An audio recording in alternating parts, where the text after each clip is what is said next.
Hagamos una especie de ejercicio del pasado. Recuerde los momentos más felices de su vida. ¿Se cruza su esposa o su esposo por ahí? ¿Se cruza sus hijos? Los momentos más felices. ¿Algún regalo quizás? ¿Algún viaje? ¿Algún reencuentro?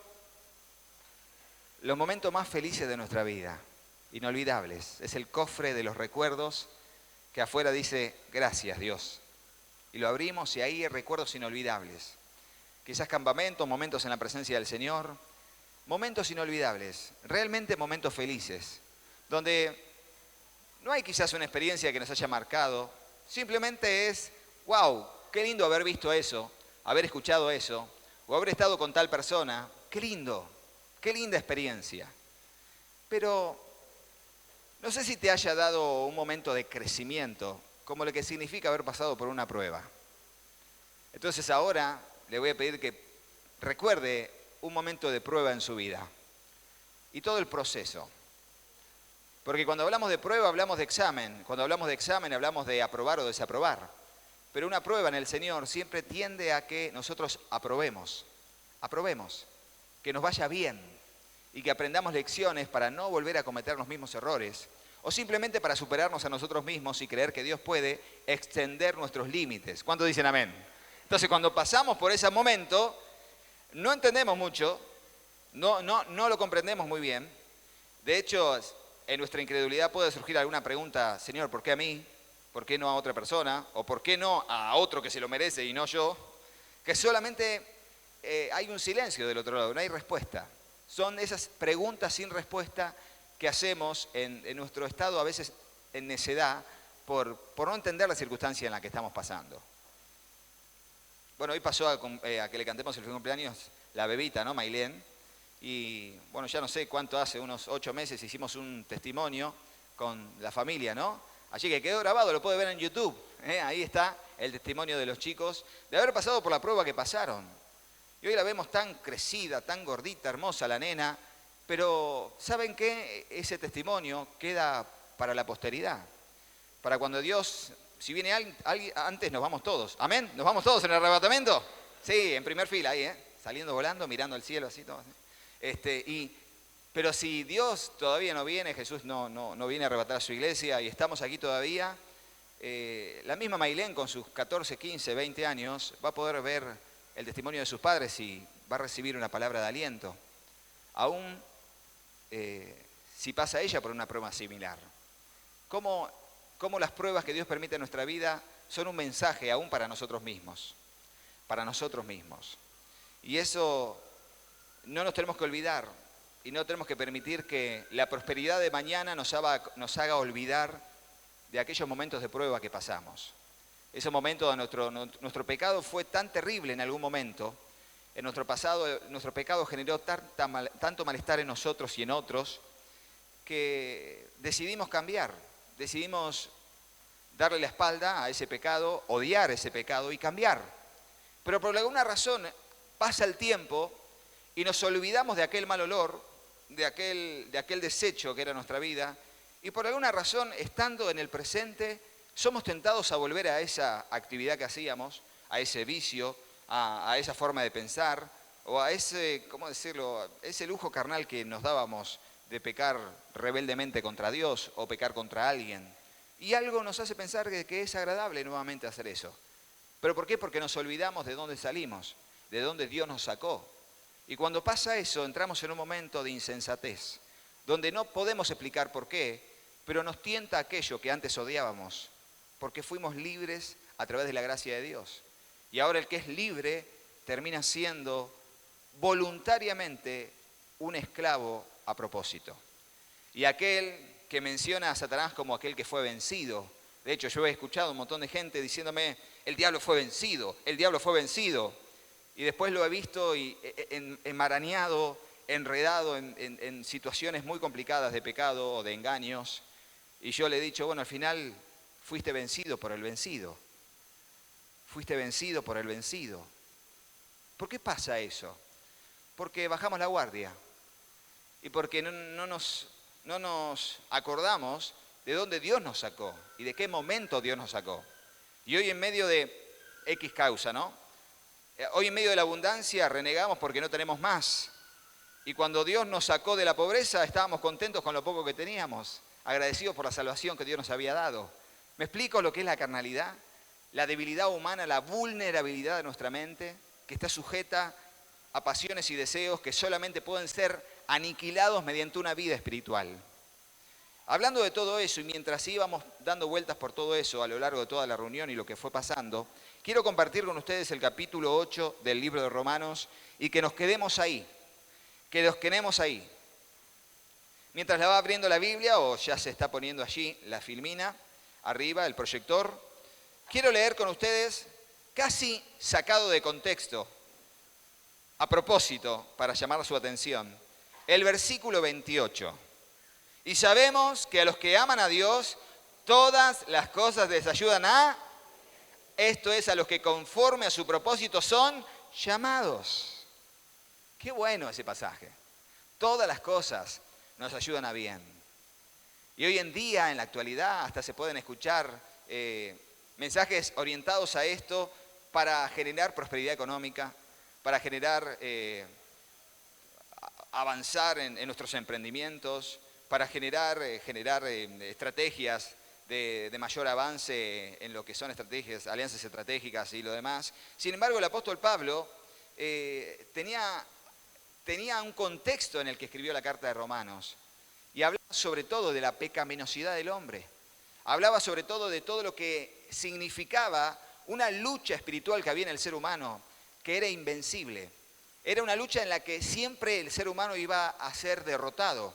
Era la lucha de cada día con nuestro ser interior, con lo que en el capítulo 6 y 7 va a decir el hombre interior, el hombre que sirve a la carne, el hombre y el cuerpo de pecado que sirve simplemente para pecar. Y que hay una ley en los miembros significa en mi cuerpo, que no puede obedecer a la ley de Dios. Es una ley que está en contra de la ley de Dios y no puede, por más que quiera, no puede dejar de pecar. Pero él, en el capítulo 8, va a decir algo y va a dar la solución a ese dilema. Y esa solución de cómo poder ser librado de este cuerpo de muerte, de una mente que continuamente piensa en el mal si no es domada, es el capítulo 6 del Génesis donde dice, y vio Dios que los pensamientos de los hombres eran de continuo el mal y la perversión y la continuidad de cómo generar injusticia social y cómo por orgullo y egoísmo avasallar a los demás para lograr mis propias metas. De eso Dios se hastió y mandó un diluvio que mató a todos, menos a las personas que hallaron gracia delante de los ojos de Dios. Era Noé y su familia, 8 personas. Entonces, para comprender un poco el contexto de esto y sacar soluciones para nosotros, y que comprendamos esto de que a los que son llamados por Dios, todas las cosas les ayudan a bien, veamos lo que dice el capítulo 8, versículo 1, y vamos avanzando a lo largo de estos minutos de reflexión. ¿Puede decir conmigo, ninguna condenación? Diga conmigo. Ahora pues, ninguna condenación hay para los que están en Cristo Jesús, los que no andan conforme a la carne, sino conforme al Espíritu. Porque la ley de ese Espíritu de vida en Cristo Jesús me ha librado de la ley del pecado y de la muerte. Porque lo que era imposible para la ley, por cuanto era débil por la carne, Dios, enviando a su Hijo en semejanza de carne de pecado y a causa del pecado, condenó al pecado en la carne, para que la justicia de la ley se cumpliese en nosotros, que no andamos conforme a la carne, sino conforme al Espíritu. Fíjese esto y quiero que comprendamos esto para hacer una breve introducción a este pasaje. La ley fue enviada por Dios a través de Moisés, los 10 mandamientos y todo lo demás que tiene que ver con el Pentateuco también, en los primeros 5 libros de la Biblia, con el objetivo de que el hombre supiese cómo agradar a Dios en todas las áreas de su vida, en la ritual, en el trato social, en su vida personal, en su comunión con Dios, y fue enviada por eso, pero tan simplemente los 10 mandamientos eran muy difíciles de cumplir. No había algo que fluía espiritualmente en el ser humano como para poder agradar y poder realmente delante de Dios ser aceptos por ser plenamente santos. Era imposible. Era imposible. Ibas bien con honra a tu padre y a tu madre y de repente por una situación complicada mentiste para zafar. Bueno, ya está, mentiste. O dijiste la verdad, todo bien, pero de repente no sé qué, hubo una lucha en tu corazón con algo y codiciaste algo que tiene tu prójimo. Y eso generó a que haya pensamientos en tu mente. Bueno, finalmente pecaste. Entonces, si no, la única forma de ser santos, de realmente poder hacer algo, no iba a ser a través de la ley. Porque ya es como que vos le digas a tus hijos, yo los voy a educar, a nosotros que tenemos hijos chicos con Marisol, y los que tenemos hijos chicos, tenemos esa especie de ilusión de que finalmente podamos enseñarles con nuestra vida, con nuestro ejemplo, enseñarles a ellos, que puedan ellos ver en nuestra vida un estereotipo de vida, un formato, un criterio de vida que puedan adoptar para ellos y que sigan por ese camino.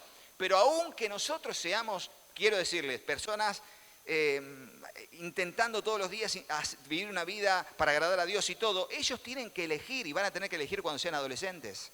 Van a tener que elegir y por más que tengamos buen ejemplo en los padres, pueden ellos tener influencias a través de todo lo que hay alrededor para elegir mal. Por más que tengamos buen camino o hayamos allanado el camino, lo hayamos instruido, en algún momento pueden llegar a desviarse. ¿Por qué? Porque ellos son carnales también. Porque todo ser humano es carnal y tiene dentro un impulso a pecar. Ahora, el apóstol Pablo lo sabía y él mismo decía, en los capítulos anteriores decía, el bien que quiero, eso no hago. Y el mal que no quiero hacer, termino haciéndolo. Miserable de mí, ¿quién me librará de este cuerpo de muerte? De un cuerpo que está ligado al deseo de hacer lo malo y de no hacer lo bueno simplemente por hedonismo, por placer o simplemente por debilidad. Por eso uno lo ve a personas y aún gente que en ciertos momentos venimos a la iglesia, pero tenemos nuestro vicio oculto, nuestro cuarto intocable por el Señor. Es donde ahí no te metas, Señor, vení, hablemos aquí en el sofá, en el living, pero en aquella habitación del pánico no te metas. Ahí hay cosas mías que ni mi esposa se mete, ni yo, ni nadie, no le dejo a nadie. Y es algo que estoy luchando, Señor, pero no estoy luchando en realidad. No hablemos de eso, no quiero. Entonces puede ser que Dios quiera eso, puede ser que Dios pueda darte esa concesión y decir, bueno, ahí no entro. No, Dios quiere todo de nosotros. Pero claro, cuando llegamos a ese punto, es el cuarto donde nos hace sentir necios, vulnerables, hipócritas, y no nos queremos sentir así, entonces ¿qué hacemos? Lo tapamos. Tapamos ese cuadro que nos regaló alguien, lo tapamos con una cortina para que nadie sepa que está ahí, pero que nadie se dé cuenta. Y ahí estamos nosotros luchando con eso. Y así durante años muchos de nosotros hemos estado luchando con cosas que no tienen nada que ver con una vida espiritual, con una vida basada en el Espíritu de Dios. Es una vida carnal. Hasta que comprendemos lo que estamos viendo ahora y lo que el apóstol Pablo comprendió mediante la luz que le dio el Espíritu Santo. Sigue diciendo, versículo 5, porque los que son de la carne piensan en las cosas de la carne, pero los que son del Espíritu, ¿en qué cosas piensan? En las del Espíritu. Entonces, ¿qué son las cosas de la carne y qué son las cosas del Espíritu? Todo lo que agrada a los hombres, al mundo y a tu propia carnalidad, que tiene que ver con no hacer lo bueno o hacer lo malo, es la carne. Cuando vos no tenés vida espiritual fluyendo en tu vida, continuamente pensás en eso. Continuamente retroalimentás tus deseos y pasiones que son para lo malo. Por eso es tan común que cuando viene un chico o una chica, o lo que sea, así un adolescente o un joven, y manifiestan debilidad con el tema de la atracción al sexo opuesto, no tiene que ver solamente con cuestiones de lo normal, de la atracción de un hombre por una mujer o una mujer por un hombre, que de hecho es natural y está bien que así pase desde el punto de vista de lo que Dios creó para formar una familia, sino con pensamientos que están retroalimentados y potenciados por acceso a pornografía, a películas eróticas, a pensamientos y conversaciones que tienen que ver con la opción de hacerlo. Entonces todo eso es retroalimentado y es potenciado mediante ese contenido. Al hacerlo así, terminamos siendo esclavos y terminamos cometiendo pecados que están a la puerta, ya están ahí cargados. Es como, ¿vieron? ¿Cómo le puedo decir? hay lugares donde de repente, no sé, hay tiempo de carga, se carga y ya lo podés usar, ¿viste? Como que tiene que estar bien cargado. Entonces vos estás ahí y se empieza a cargar tu carnalidad a través de todo eso que viste o escuchaste o te diste lugar a acceder a eso. Y cuando llega el momento, explota eso y sale lo que había en el corazón. Es muy común, por eso el tema de los noviazgos y todo, nosotros estamos muy atentos a eso. En el tema de los noviazgos es muy común hablar sobre la pureza. ¿Y qué es la pureza? No tiene que ver con la pureza de tu cuerpo. Una persona puede ser virgen en su cuerpo, no haber tenido relaciones sexuales, pero en su mente estar lleno de pornografía. Y es una mente totalmente impura. Cuando tiene acceso a una mujer o un hombre, lo que terminan haciendo es todo lo que hay en su mente. Conforme a lo que hay en la abundancia de tu corazón, va a hablar tu boca y van a tocar tus manos y va a ser tu cuerpo. Por eso es el gran dilema que tenemos hoy de intentar hallar lo que dijo Pablo a Timoteo. Sé ejemplo en amor, espíritu, fe, pureza, conducta, pureza. Y la pureza tiene que ver con lo que hay en nuestra mente. Lo que dejamos que haya en nuestra mente va a ser lo que nuestro cuerpo va a actuar. Por eso es tan importante luchar esta batalla, pero no solos, sino luchar la batalla tomados de la mano de Dios. Por eso la Biblia dice, la vida en el espíritu. Diga conmigo carne, y ahora diga conmigo espíritu. La vida espiritual. Entonces, ¿cómo podemos vencer a esos enemigos? Primero, declarándolo nuestros enemigos. Son nuestros enemigos. Declaralo tu enemigo. Al que no declarás tu enemigo, yo no sé ustedes, pero hay personas que cuando te venden en tu casa te tocan el timbre y no se van hasta que no le compres algo. ¿Conocen gente así? ¿No te suena el teléfono? Hola, ¿qué tal? Llamamos de la tarjeta. Hola, somos de esta empresa de telefonía. Ya tiene acreditado una tarjeta de crédito sin ningún tipo de mantenimiento. ¿No te agarra la desesperación de decirle, todo bien, Dios te bendiga, que te vaya bien, pero yo te corto? No me molestes más en la hora de la siesta, por favor. O cuando atendés el teléfono y empieza a decir, tut, tut. O sea, encima, vos atendés y estás llamando. Que es una llamada en espera que va a atender un operador para ofrecerte una oferta de algo. Estoy cansado de eso. ¿No? ¿Usted no está cansado de eso? Por favor, dígamelo, porque si no estoy totalmente loco. ¿Cuántos están cansados? Para que lo escuchen todas las empresas que están escuchando por este medio. Basta de ofrecernos. Porque no quiero. Entonces, de alguna manera, ya cuando suena el teléfono y hace tut, tut, yo cuelgo. Son mis enemigos. No quiero saber nada con ellos, no quiero escuchar ofertas y no quiero saber nada con eso, no, nada, ninguna cosa más. Entonces son mis enemigos. Y cuando me atiende una persona y dice, hola, ¿qué tal? El señor Rodolfo Gianotti, soy yo, pero me vas a ofrecer algo y no quiero recibir nada y tengo muy poco tiempo para dedicarte, así que muchísimas gracias, que te vaya muy bien. Y no sigo, porque si no dice, sí, pero ya que me vaya muy bien, ¿a usted le va a interesar esto? No, no me va a interesar. Entonces yo hago así y corto directamente. Directamente sí corto, lo saludé con honestidad, transparencia y buena onda, pero le corté porque si no sigue hablando y sigue hablando. Y trabaja de eso y está bien ellos, pero yo no quiero saber nada. Entonces son mis enemigos en ese sentido. Entonces no le doy ni opción a conversar.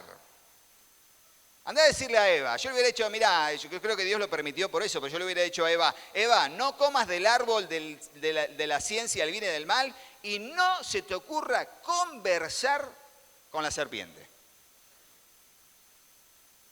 Porque una sola conversación de ida y vuelta con Satanás y alcanza para que te convenza. Lamentablemente él ya decidió. A Satanás no le podemos predicar, porque él nos va a convertir a nosotros. Satanás ya decidió ser Satanás, adversario, enemigo. De hecho, se llama así. Satanás significa adversario. Él ya lo decidió.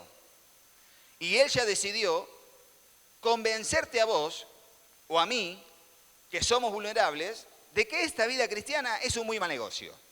De que llevar adelante una vida de santidad es un mal negocio. Que elegir por Dios y servir y gastar toda tu vida para el reino de los cielos es un muy mal negocio. Pero como siempre, Él es el padre de mentira. Si Él dice que es un mal negocio, ¿cómo es esto? Es un muy buen negocio. Si Él le dice a alguien, nunca vas a salir de la droga, ¿qué significa? Que sí va a poder salir de la droga porque es mentiroso. Pero para eso, ¿qué hay que hacer? Tener una vida en el espíritu. para no satisfacer los deseos de la carne. Entonces, en algún momento de mi juventud tuve que decir, esto es un enemigo de mi vida.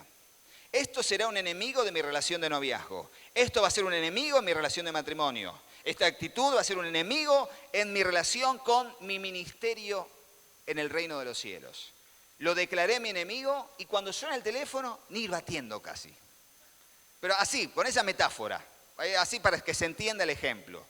Es la única manera. Es la única manera. Fíjense lo que sigue diciendo. Porque el ocuparse de la carne, ¿qué es? Versículo 6. El ocuparse de la carne es, pero el ocuparse del espíritu es ¿qué? Dos cosas. Vida. ¿Quién no quiere eso? ¿Quién no quiere vivir? ¿Nunca te despertaste y dijiste, sigue el problema ahí? Sigue el problema ahí. Miren, hace poco entré a mi casa, había un olor terrible, no piensa nada raro, después le voy a decir qué es. Un olor. Y entré y dije, ¿qué olor? Y seguí. Después dije, no, hay olor. O sea, algo hay que hacer. Y lo dejé, porque estaba en otra, estaba preocupado por otras cosas. Pero estaba el olor ahí. Bueno, Marisol se fue a hacer unas cosas, yo me quedé con los nenes. ¡Qué olor! Es mucho olor. ¿Fui al baño? No, nada, tranquilos. Entonces, vuelvo, llega Marisol y le digo, Marisol, ¿y ese olor? Y ella me dice, ay, sí, mirá al lado de la cocina. Ya, si me lo dijo así, una rata muerta. No, tranquilo. Miro así, claro, del pollo que habíamos hecho hace 2 días. Yo cuando rebano el pollo, lo corto, parezco un ninja asesino, ¿me entendés, no? Porque como no tengo cuchillos que corten bien, y como que le pego golpes, porque es muy complicado el tema. Entonces, se ve que en uno de esos golpes, una de las alitas salió volando sin que la haya visto, y quedó entre el mueble y la cocina, y estaba ahí la alita, ya echando raíces. Y Marisol no la quiso levantar, le agarró cosita. Yo entiendo eso, pero bueno. El tema es que fui y agarré una servilleta, pobre, me va a quedar en la mano todo ese olor. La agarré así, la levanté. ¡Ay, qué olor! Lo puse en la cosa de basura, no tenía mucho, pero ya ahí nomás la cerré y me la llevé afuera. Y después agarré un trapo con detergente, lo pasé. ¿Siguió el olor o no siguió el olor?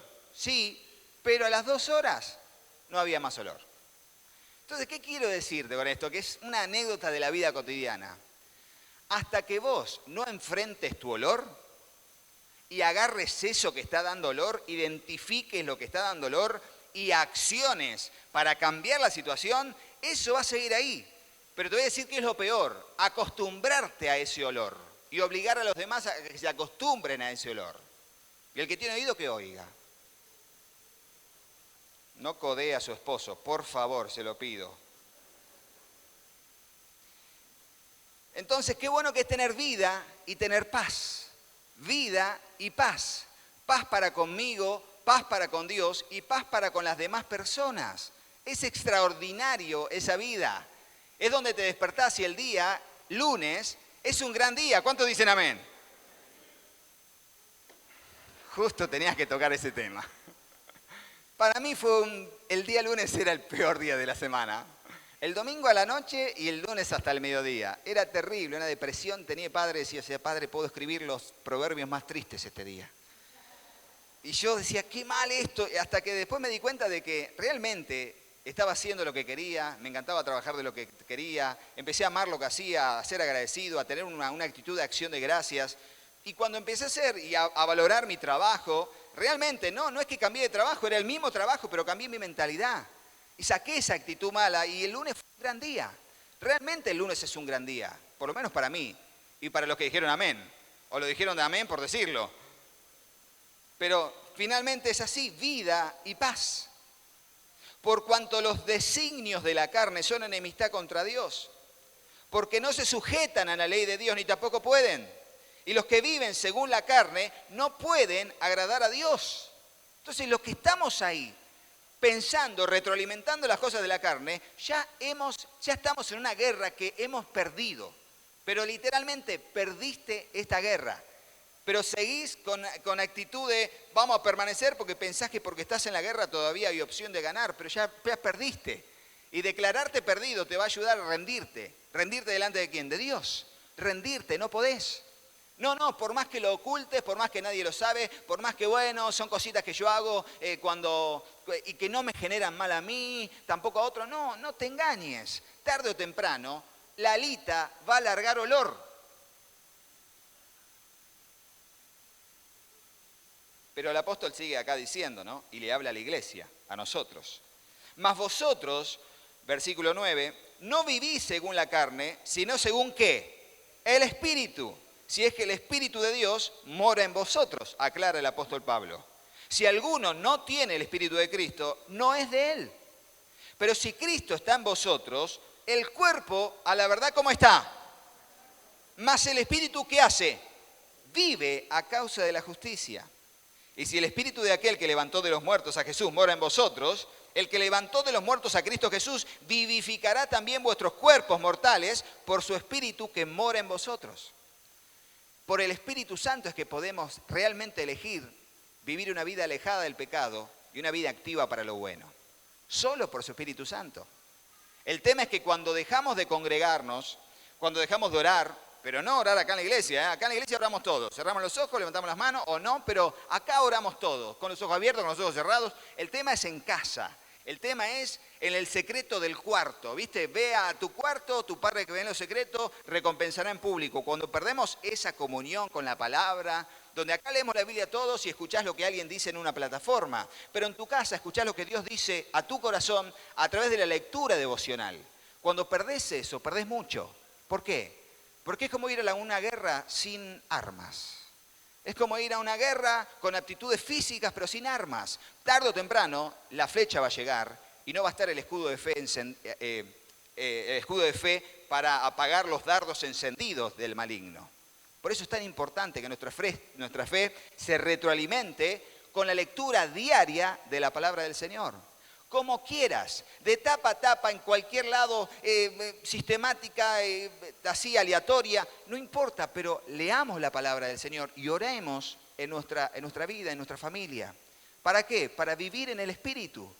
¿Por qué? Porque si no se retroalimenta el Espíritu, ¿quién está ahí dispuesto al toque? Está a la puerta ahí. La carne, el enemigo, está ahí para retroalimentarnos.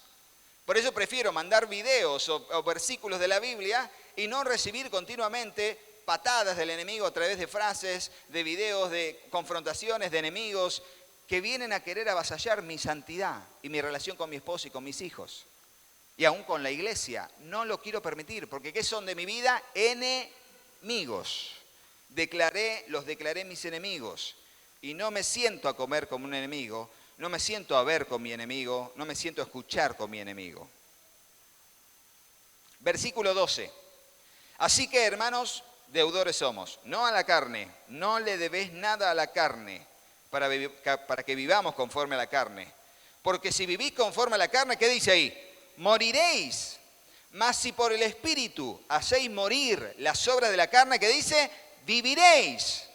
Porque todos los que son guiados por el Espíritu de Dios, ¿estos qué son? Hijos de Dios. Entonces yo entiendo tu debilidad. Yo también fui adolescente, yo también fui preadolescente, yo soy joven. Y en algún momento de mi vida seré anciano. Pero también conozco que Dios nos da fortaleza para continuar. ¿Cuántos dicen amén? ¿Cuántos cambiaron vicios que eran ocultos y fueron libres? No diga nada ni levante la mano. Bueno, amén, diga. Si fue así, si ya está libre, ya está. No, me acordé de algo, pero no se lo voy a contar.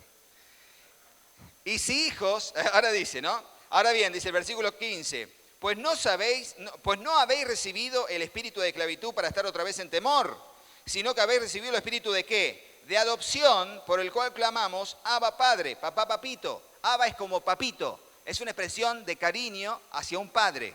Nosotros no somos esclavos del pecado, ahora somos hijos de Dios. Como hijos de Dios, también somos herederos, dice después el versículo 17, herederos de Dios y coherederos con Cristo, si es que padecemos juntamente con Él, para que juntamente con Él seamos glorificados.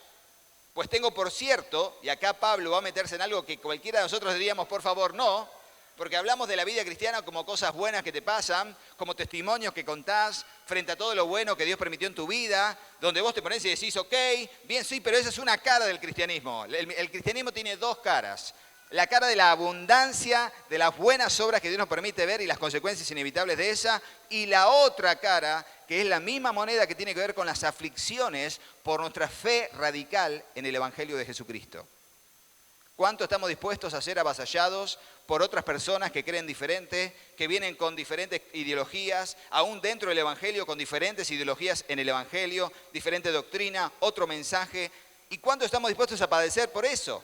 Por eso va a decir en el versículo 18, pues tengo por cierto que las aflicciones del tiempo presente no son comparables, diga conmigo, no son comparables con la gloria venidera que en nosotros ha de manifestarse. No se compara lo que hoy sufras por el Evangelio con la gloria que va a haber en los cielos como recompensa de haber sufrido esos padecimientos. Porque el anhelo ardiente de la creación es aguardar la manifestación de los hijos de Dios. Porque la creación fue sujetada a vanidad, no por su propia voluntad, sino por causa del que la sujetó en esperanza. Porque también la creación misma será libertada de la esclavitud de corrupción, a la libertad gloriosa de los hijos de Dios. Recuerde que cuando Adán pecó, Dios le dijo, maldita será la tierra por tu culpa. Pero la tierra también está esperando la misma redención que será manifestada cuando se manifieste, valga la redundancia, los hijos de Dios. Y allí la tierra será redimida, será transformada. Cielo nuevo y tierra nueva por el poder del Señor. En esa redención también que afecta a la tierra. No solo ella, sino también nosotros mismos, que tenemos las primicias del Espíritu, nosotros que también gemimos dentro de nosotros mismos, esperamos la adopción, la redención de nuestro cuerpo, porque en esperanza fuimos salvos, pero la esperanza que se ve no es esperanza, porque lo que alguno ve, hay que esperarlo. Pero si esperamos lo que no vemos, con paciencia, que dice, lo aguardamos. De igual manera, el Espíritu nos ayuda en nuestra debilidad, pues ¿qué hemos de pedir como conviene? No lo sabemos. Pero el Espíritu mismo intercede por nosotros con gemidos que no se pueden describir con palabras, indecibles. Mas el que escudriña, el que estudia, el que conoce los corazones, sabe cuál es la intención del Espíritu, porque conforme a la voluntad de Dios, intercede por los santos. Por eso nosotros oramos y a veces no sabemos cómo pedir, cómo conviene, qué no conviene. Pero como tenemos el Espíritu Santo, también ora con nosotros el Espíritu Santo en algo que no se puede describir con palabras, no sé cómo decírselo. Pero cuando oramos también el Espíritu intercede por nosotros y pide como conviene delante del Señor para afectar nuestra vida para bien. Por eso una cosa es lo que nosotros podemos orar y otra cosa es lo que el Espíritu que está dentro nuestro, en comunión con Dios, habla también por nosotros. Él pide lo que realmente conviene. Miren, a mí me sale el periodista, ya llegando al final, porque ya estamos llegando al pasaje que leí, a mí me sale el periodista cada tanto y cuando hago una nota o algo, de hecho hace poco estuve haciendo una nota con unas personas que tenían problemas de obesidad muy grandes, 160 kilos, 140 kilos, muy grandes, y bajaron un montón en un año, cerca de 45 kilos. Los conocí en San Nicolás. Y un poco de los que les decía, fuera ya de micrófono, fuera de cámara, les decía, ¿qué mensaje te darías a vos dentro de 10 años? Decímelo que yo te lo voy a decir. Decime qué mensaje te darías a vos dentro de 10 años. ¿Y saben qué me dijo? Me dijo, mirá, yo me diría a mí misma, no dejes de creer en el Señor. El que te ayudó a hacer este cambio sigue tan firme y tan fuerte como de acá a 10 años. No permitas que el pecado te distorsione. No permitas que las habladurías de la gente, el desgaste de las relaciones humanas te distorsione tu propósito en Dios. Bueno, vamos a ver en 10 años si será necesario que se lo diga o no. Entonces, ¿qué te gustaría decirte a vos dentro de 10 años? Habiendo pasado por la prueba que pasaron, ¿Qué te dirías a vos misma dentro de 10 años? Hacete una cápsula del tiempo. Grabate un mensaje para vos misma en el celular y dejarlo en una carpeta en la computadora que diga año 2029. Verlo año 2029. Y vamos a ver si te predicás a vos mismo o simplemente retroalimentás lo que hoy mismo seguís creyendo. ¿Saben qué va a pasar? Si eso se vive y es así, es porque continuamente vivimos una vida en el Espíritu y no satisfacemos las obras de la carne. Entonces déjeme decir, ahora sí como conclusión, en este minuto que me queda, todo lo que sigue diciendo después. El versículo 30 en adelante. A los que predestinó, a estos también llamó. A los que llamó, a estos también justificó. A los que justificó, a estos también glorificó. Que son cosas que va a hacer el Espíritu Santo a medida que vaya manifestándose los tiempos de la dispensación de Dios. ¿Qué pues diremos a esto? Si Dios es por nosotros, ¿quién contra nosotros? ¿Cuántos dicen amén? El que no escatimó a su propio Hijo, sino que lo entregó por todos nosotros, ¿cómo no nos dará también con Él todas las cosas? ¿Quién acusará a los escogidos de Dios? Dios es el que justifica. ¿Quién es el que condenará? Cristo es el que murió, más aún el que también resucitó, que además está a la diestra de Dios, el que también intercede por nosotros. Con tremendo abogado, ¿cómo vas a perder el juicio? Eso es lo que está queriendo decir el apóstol Pablo. ¿Quién nos separará del amor de Cristo? ¿Tribulación, o angustia, o persecución, o hambre, o desnudez, o peligro, o espada, que tiene que ver con la persecución? Como está escrito, por causa de ti somos muertos todo el tiempo, somos contados como ovejas de matadero. Antes, en todas estas cosas somos, diga conmigo, más que vencedores por medio de aquel que nos amó. Por lo cual, estoy seguro que ni la muerte, diga conmigo, ni la muerte, es la opción, ni la vida, ni ángeles, ni principados, ni potestades, ni lo presente, ni lo porvenir, ni lo alto, ni lo profundo, ni ninguna otra cosa creada nos podrá separar del amor de Dios, que es ¿en quién? En Cristo Jesús, Señor nuestro. Entonces la gran pregunta ¿es Cristo Jesús tu Señor? Entonces dale para adelante, porque la guerra ya fue ganada. La victoria ya fue alcanzada por Él. Pero asimismo ahora nos toca a nosotros seguir dando batalla hasta que finalmente el enemigo dimita, se rinda y Dios declare victoria como Rey de Reyes y Señor de Señores.